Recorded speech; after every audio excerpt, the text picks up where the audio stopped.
내가 여기 있나이다.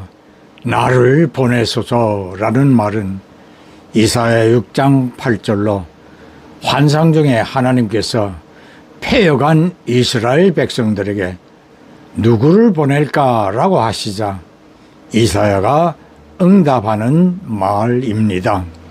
이 문장을 히브리어는 히넨이라는 한 단어로 압축하는데 누구를 보낼까라고 하시는 하나님의 물음에 이사야가 히넨이 즉 내가 여기 있나이다 나를 보내소서라고 응답한 것입니다.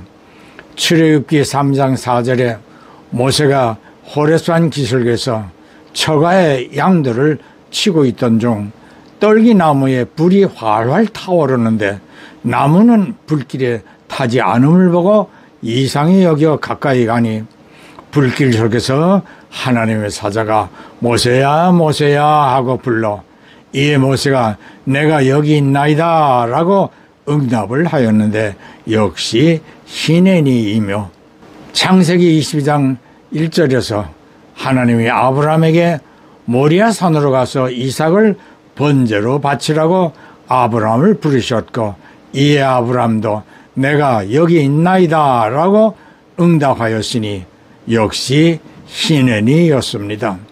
사무엘서 2장 10절에서 제사장 엘리를 모시던 어린 사무엘을 하나님이 부르실 때에 제사장이 부르는 줄 알고 엘리에게 가니 부르지 않았다고 하였습니다.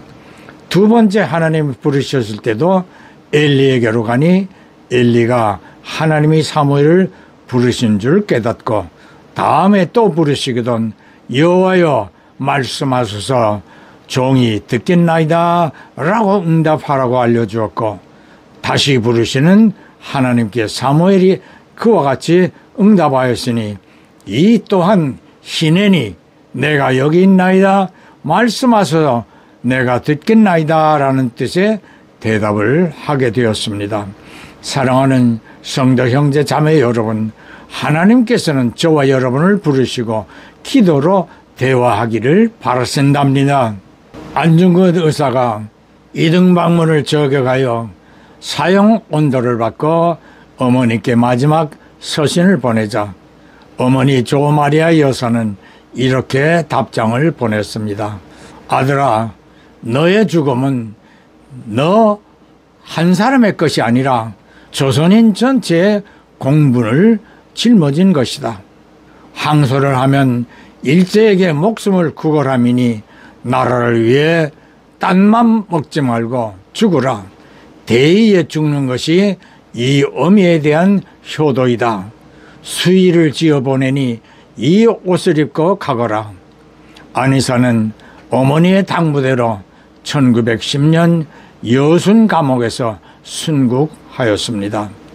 안의사의 죽음을 어머니는 하나님을 통하여 부르짖는 히넨이 내가 나라를 위하여 이 일을 행하겠나이다 라고 여겼던 것일까요? 최근에 윤석열 대통령의 계엄에 따른 계엄 당일 여러 부대의 장성급 지휘관들을 국회에 불러 조사를 하는 과정에서 일부 장군들은 눈물을 흘리며 국방부 장관에게 이용을 당했다고 장군의 위험은 온데간데 없이 책임 회피로 오늘의 한국 군대의 기강이 땅에 떨어졌음을 여실히 보여주었습니다.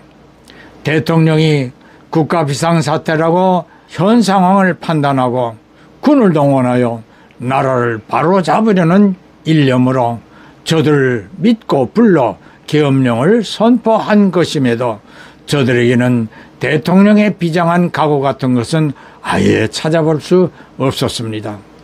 저런 졸장부들을 데리고 계엄을 시도한 대통령이 정말 안쓰러울 뿐입니다. 저렇게 비굴하고 저열하며 국가 수혜에 의식이 없는 오늘의 군 현실이 개탄스럽습니다.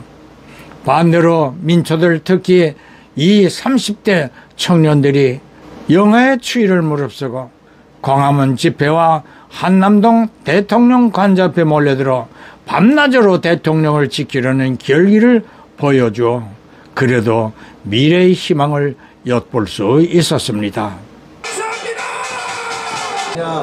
아침 인사를 드리러 올라왔습니다.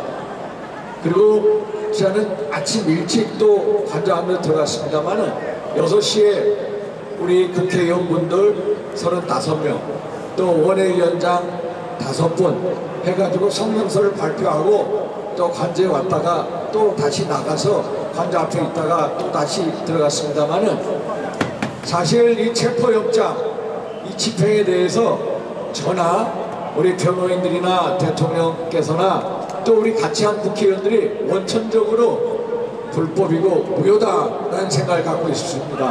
여러분 동의하시죠? 동의합니다! 사실 체포영장 우리 민당에 있는 인사들 있죠. 우리 김민석 의원도 민주당사에 한 달 가까이가 있었습니다. 체포영장 피하려고. 하나갑 대표님도 예전에 그랬고 예를 들어서 지금 민주당 돈봉투 사건 수사하고 있지 않습니까? 민주당 의원들 많이 연루되어 있죠? 검찰 자체도 안 가는 사람들입니다. 여러분 잘 알고 계시죠? 껐다 가면 민주당사 들어갑니다. 민주당사 압수수색 제대로 하질 못합니다. 취해먹건 지역이 있는 겁니다. 민주당 사람들한테. 그런데 저 대통령 관저는 대한민국의 최고 국가 기밀 시설인 것입니다. 사실 대통령 경호실 경호처장 입장에서는 사실 압수수색을 허락해 줄 수가 없습니다. 대한민국 국가 기밀이기 때문에 그렇습니다. 그래서 그런데 요번에 영장 나온 거 보셨죠? 내란죄에 대한 수사권이 없는 공수처가 영장을 청구했습니다. 영장 발부를 하기 위해서는 1심 관할 법원의 서울중앙지법 그런데 꼼수를 써서 공수처가 꼼수처가 돼가지고 서부지법에 우리법 연구의 좌파 편향 판사가 있으니까 영장을 발부받았습니다. 그 영장, 체포영장을 보면은 형사소송법 110조, 111조에 나와 있는 군사상, 공무상 비밀 장소에 대해서 수색을 할 때는 반드시 기관장 책임자의 승낙을 받게끔 되어 있습니다. 그런데 그 적용을 예로 한다는 정말로 기상천외한 일이 일어난 겁니다. 한마디로 판사가 초법적인 판사 행태를 보여준 겁니다. 그러면은 저는 국가기밀시설에 대해서 경호처장의 승낙을 받지 말고 압수수색해라. 이게 말이 됩니까? 말이 안 되죠. 말이 안 된다는 겁니다. 그래서 우리 국회의원분들 다 공감을 하고 있는데 오늘 공수처에서 수색을 못했습니다. 그래서 경찰에다가 넘겼습니다. 경찰에서 뭐라고 합니까? 원래 영장을 청구하면 그 기관이 집행해야 됩니다. 경찰에 넘기니까 경찰에서는 이게 위법한 부분이 많아서 못하겠다고 두 손 두 발 들지 않습니까? 이게 공수처의 현 상태입니다. 보신 영상처럼 한남동 대통령 관저 앞에서 밤낮으로 대통령 체포를 막겠다고 소리쳐 외치던 수많은 애국 시민들의 응원에도 대통령이 체포되어 공수처가 조사를 받게 되었지만 저 민초들의 부르짖음을 하나님께서 외면치 않으시고 전화위복의 결과가 있게 되리라 믿습니다. 성도들이 부르짖을 때 하나님께서 나 여기 있단다. 네가 고통스러워 신음하는 소리를 내가 다 듣고 있느니라 라고 말씀하십니다. 예수님께서 승천하시며 제자들에게 하신 말씀이 무엇입니까? 내가 세상 끝날까지 항상 너희와 함께하리라 하시지 않으셨습니까?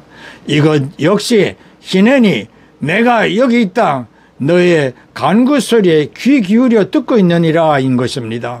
사랑하는 성도 형제 자매 여러분, 오늘은 3.1절 기념주일입니다. 일제 36년 동안 나라를 잃고 우리의 선조들은 독립운동에 생명을 아끼지 않고 투쟁을 하였습니다. 저들에게는 안중근 의사와 같이 오직 대한독립만이 소원이었습니다. 교회와 목회자들이 앞장서 싸웠습니다. 대통령 탄핵 이후 교회와 대형교회 목회자들이 달라졌습니다. 설교를 통하여 성도들에게 나라와 대통령을 지키는데 동참할 것을 호소하고 있습니다. 나라가 어지러울 때 교회는 분연히 일어났습니다. 교회가 나라의 평안을 위하여 외면할 수 없습니다.